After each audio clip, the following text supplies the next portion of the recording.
Hello everyone, it's Shel C from PaperOcotilloStudio, and today I'm sharing with you my Pick a Stick Challenge Artist Trading Card Challenge. Pick a Stick Challenge is a Facebook group where we offer monthly challenges for art journal pages, artist trading cards, tags, things like that. And these challenges have steps which are drawn randomly out of a box of sticks with all different one-word prompts. So it's a lot of fun. You can use these challenges to do all kinds of projects. Somebody was mentioning to me that they make paper beads out of the challenge prompts, and I thought that was a great idea. Make papers using the challenge prompts and then make them into beads for jewelry. That's what she does. So anyway, they're pretty versatile. So step one for the challenge, what for this time, was smash, and I decided to replace that with the wild card option, which is frisket. And this is some white frisket, and I'm using a type of calligraphy fine liner pen where you put some ink, or in this case liquid frisket, in the little reservoir, and then it draws itself out at the end. And I'm using a Stencilgirl stencil that has a scallop design to draw a pattern, and then I let that dry. And then I'm now using the same stencil again, and this is an ATC stencil. It's specifically got the right size, which is 3.5 by 2.5 inches for an artist trading card, and it's got 9 different designs on it. And there are several of these on the Stencilgirl products site that have designs specifically made for ATCs, and this is one of them. And I just liked this kind of a scallopy background, so I decided to use Distress Oxide ink in peacock feathers and twisted citron. The color prompt was turquoise, and this is the peacock feathers is kind of a turquoise, although it's really more teal now that I look at it. It's really more of a green blue, but it was the color I wanted to use. And I also used the twisted citron, which is a bright chartreuse type of a green. And I placed the stencil in different ways to go over the background to just give it a different design, different layers of design. Then now I'm using a rubber cement remover type of a tool to remove the frisket. Frisket is a masking fluid that is kind of rubbery, and it's used a lot in watercolor, where you put that in areas that you don't want any of your paint or ink to get on. So it leaves very bright white lines. So then I have, multiple colors on my background, and I thought it was pretty interesting. So then I decided for my focal image that I would make an illustration of a mermaid, because mermaid, the second step is scallop. And there's scallop and there's scollop. Scallop is more like it's a seafood inside a shell. And so I decided I would use a scallop shell to represent scallop in this case, but I've also got the scalloped background. So as you can see, the one-word prompts are totally up to you to use any way that you want. You don't need to do what I do. You need to look at the one-word prompts and figure out what they mean to you and then use them in that way. That's what makes it a challenge. Of course, if you want to do exactly what I do, that's fine too. That's absolutely fine. That's what I'm here for, to give you ideas and to teach you stuff. So, you know, do what you want with the challenge. It's fun though. Um, so now I've got a mechanical pencil with some 2B graphite in it. That's a softer graphite I like to use in my mechanical pencil. I'm having a little trouble with it, and I end up reloading it, but I just cut that out because you don't need to see me fiddle with my pencil. It just had one little piece of lead in it, and it was like trying to go up and come down and go up and come down. I couldn't get it to work. So I just reloaded the pencil and made sure that everything was working properly.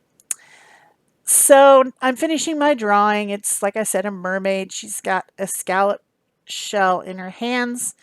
And as I was drawing, even though I was only drawing portions, I wanted to get the the proportion correctly, so I just continued my drawing down onto my scratch paper and back up to make sure that I got the tail reasonably long and shaped correctly, even though it's just coming back up behind her.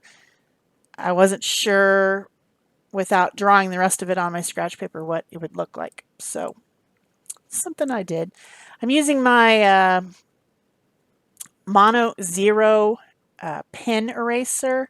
This has like a long piece of eraser inside the pen and you click it down when you need it. It's a pretty handy tool when you're making something this small. So once I'm done with my illustration, then I'm using a micro perm from Sakura. I ordered a new pack of pens because all my little teeny tiny nibs on my Faber-Castells were all ruined. You know, I get paint on them and stuff, and I don't wait. And it's like I ordered this pack of microperms, which is another type of pen that has India ink in it. And it has a 01, a 03, and a 05 nib in it. So they're like teeny tiny little nibs. And that's what I needed for this project because it's small. It's 3.5 by 2.5 inches. And even as I took photos of it and did the photos at the end, there's so many little flaws, but I'm not going to go back and fix them. It's just everything's tiny and it's hard to see. And so, you know, sometimes things don't turn out as perfectly as you thought they were from a distance. They don't look as perfect when you get them up close, but whatever. It's an artist trading card. It's not going to go in, you know, the museum or something. So once I was done drawing my illustration lines with my permanent pen, then I erased all the pencil marks and I cut this out, just cutting away the excess paper around the edges. And the third step on this particular challenge is glue. So I'm going to glue this piece onto the background piece, and that will complete all the challenge prompts for this particular one. I'm using tacky quick dry, or no, I didn't actually. Sorry. I used permanent glue stick to glue it down. I need to make myself a note. I thought I'd use tacky.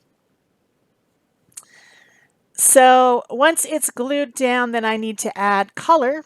And so I'm going to use my Neo Color 2 water-soluble crayons. These are one of my favorites. And I'm going to use a water tank brush from Arteza, the finest tipped one in the set. And you can't see it because I have the camera zoomed in all the way, but I'm writing some of the crayon onto my scratch paper and then picking it up with the water brush. There you can see it a little bit. I zoomed in the camera all the way so that because the artist trading card is so small, I thought you'd want to see it up closer. So my scribbling is a little bit off screen, but that's fine.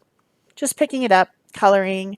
I decided to make it pretty monochromatic. Everything, the colors are the same as the background, but it's, you know, a watercolory effect with the pen. Occasionally I do write with the crayon directly onto the paper. And by the way, this is mixed media paper, both the background and the foreground pieces, which is a type of porous paper that's a lighter weight than what I usually use for an ATC. I tend to use 140-pound watercolor paper, but I had a scrap of this mixed media paper, and so I went ahead and used it because I knew I was going to put 2 layers, which will make it thicker and stronger than if it was just the 1 layer. Plus, I end up putting a backing piece of cardstock on it, so it is quite sturdy now. It's not floppy at all, not in any way. So then I get out some of my skin tones, same process. I'm applying them onto her face, onto her neck, onto her arms, her tummy, and I've got 3 different colors there, and I'm using the darker ones to add shadows and a little bit of pink to her cheeks, leaving the center part of her face very light because that's where the light hits, and then adding shadow to the sides and around her eyes and under her eyes because that's where shadows would be. And I continue to wipe my the tip of my pen, my water brush off onto a piece of toweling that's on the side, which you also can't see. But I'm not just like going right in there with, a dirty brush. I am wiping it off each time.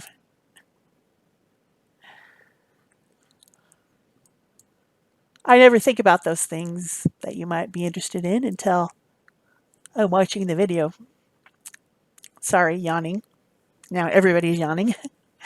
It is fairly early here, but I wanted to get this video done and up early this morning, and I kept getting interrupted by things, phone calls and people, and yeah, I didn't get it done as fast as I wanted because I kept getting interrupted. That kind of happens. I decided to make the scallop shell pink because it seems to me that that's kind of the color they are, kind of a peachy pink color. I saw some on a cooking show the other day, and they were bigger than I thought. They were about the size of your hand, maybe a little bit larger, and they were shucking them. I think it was Chopped that I was watching, and they gave them some scallops as one of their basket ingredients. I like to watch that show. So then I put this onto a backing of turquoise teal cardstock, and then I have some Tim Holtz rub-ons. I just decided to use that as something to put words with. Cut them out, and then I use a bone folder to press it down really hard and make sure that it's adhering to the paper. I kind of didn't want to at first, I think because of the distress oxide. It's a little bit, it has a little bit of an oily feel to it, and the rub-on didn't really want to stick, but it finally did. And then the last step is I'm just adding some highlights and more illustration lines with my white fine tip Posca pen. I like to do that. It's just something I enjoy, and I like the way it looks. And I think I do fill in a little bit more black lines around the edges, although I don't do shadows. I just do like that. The line right across the top there is pretty light, and so I just go back in with my Sakura and fill it in. So I hope you've enjoyed this video. If you have, please remember to give it a thumbs up or leave me a comment or question below, or both. You can pin it, you can share it, and if you haven't already, subscribe. I don't know why you haven't subscribed yet. Do it. That tells you when new, fresh videos come out if you push the notifications. So there it is. That's it for me. Thanks. Bye-bye.